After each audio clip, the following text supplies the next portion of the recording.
हरियाणा में तीसरी बार बीजेपी की सरकार बनने जा रही है। हरियाणा के 57 साल के इतिहास में पहली बार कोई पार्टी लगातार तीसरी बार सरकार बनाने जा रही है।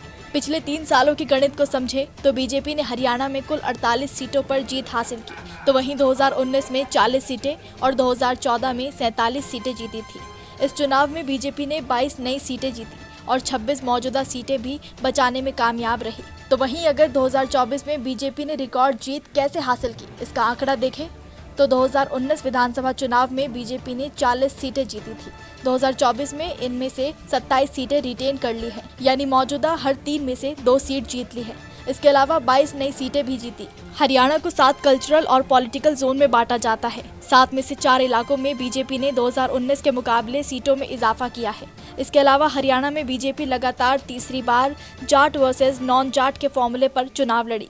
हालांकि चुनावी मैनेजमेंट की बदौलत बीजेपी ने जाटों के गढ़ में भी घुसपैठ की है। बीजेपी ने 22 नई सीटें जीती। इनमें 7 सीटें जाट बहुल बागड़ और देशवाल बेल्ट में जीती हैं। इसके अलावा पंजाबी और शहरी बहुल जीटी रोड बेल्ट को एक्सपर्ट्स बीजेपी की कमजोर कड़ी मान रहे थे, लेकिन बीजेपी ने वहां भी 7 नई सीटें जीती हैं। तो वहीं बीजेपी के इस रिकॉर्ड जीत के 5 बड़े फैक्टर्स पर गौर किया जाए तो 2024 चुनाव से पहले बीजेपी ने 22 सीटों पर टिकट बदल लिए। इन 22 सीटों पर 12 कैंडिडेट्स की जीत देखते हुए टिकट बदलने का फॉर्मूला काम कर गया। इस बार बीजेपी ने खट्टर की जगह सैनी को सीएम बनाने का दांव खेला, जो उनके लिए काफी कामयाब साबित हुआ। चुनाव से 6 महीने पहले मार्च 2024 में खट्टर की जगह नायाब सिंह सैनी को सीएम बनाया गया।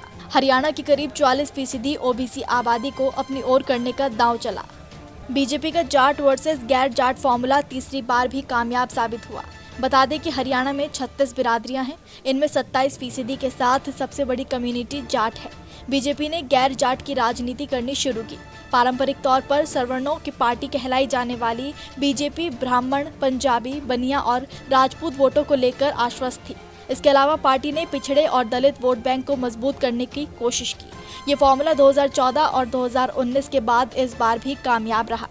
तो वहीं जेजेपी का जनाधार टूटा तो बीजेपी को काफी फायदा मिला। 2019 में चुनाव के बाद बीजेपी और जेजेपी ने अलायंस कर सरकार बनाई थी। जेजेपी के दुष्यंत चौटाला डिप्टी सीएम बने, लेकिन मार्च 2024 में जेजेपी ने अलायंस तोड़ दिया और बीजेपी से अलग चुनाव लड़ने का फैसला किया। 2019 में जेजेपी के साथ हुए अलायंस का फायदा 2024 में बीजेपी को मिला और जेजेपी के हिस्से नुकसान आया। 2024 में जेजेपी का सफाया हो गया। जेजेपी की 10 सीटों पर बीजेपी और कांग्रेस ने बढ़त बनाई है। इन सब के अलावा कांग्रेस की 70 सभाओं पर बीजेपी की 150 रैलियां भारी पड़ती हुई भी नजर आई हैं। बीजेपी ने हरियाणा में करीब 150 रैलियां की। इनमें से 4 रैलियां प्रधानमंत्री नरेंद्र मोदी ने और 10 रैलियां गृह मंत्री अमित शाह ने की। मोदी ने रैली कर करीब 20 सीटों को कवर किया, जिनमें से 10 सीटों पर बीजेपी आगे है। इसके अलावा यूपी के सीएम योगी आदित्यनाथ ने आधा दर्जन से ज्यादा सभाएं की। साथ ही 40 से ज्यादा केंद्रीय मंत्री और सांसदों ने बीजेपी के लिए वोट मांगे। वहीं कांग्रेस ने केवल 70 सभाएं की। इनमें से 4 रैलियां और 2 रोड शो विपक्ष के नेता राहुल गांधी ने की, जबकि प्रियंका गांधी ने 2 सभाएं और राहुल के साथ एक रोड शो किया। कांग्रेस के राष्ट्रीय अध्यक्ष मल्लिकार्जुन खड़गे ने 2 रैलियां की। इसके अलावा हिमाचल प्रदेश के सीएम सुखविंदर सिंह सुक्खू के साथ कई पूर्व मुख्यमंत्रियों और सांसदों ने कांग्रेस के लिए वोट मांगे। इस चुनाव में कांग्रेस की 70 सभाओं पर बीजेपी की 150 रैलियां भारी पड़ गई। यही कारण रहा कि कांग्रेस नेताओं का मुख्यमंत्री बनने का सपना ही रह गया और बीजेपी बाजी मार ले गई। नमस्कार, मैं हूं मानक गुप्ता। अगर आपको हमारा ये वीडियो पसंद आया हो तो इसे लाइक और शेयर जरूर करें, और हाँ, हमें सब्सक्राइब और फॉलो करना ना भूलें ताकि आप देश और दुनिया की कोई खबर मिस ना करें। तो जुड़े रहिए हमारे साथ और देखते रहिए न्यूज़ 24।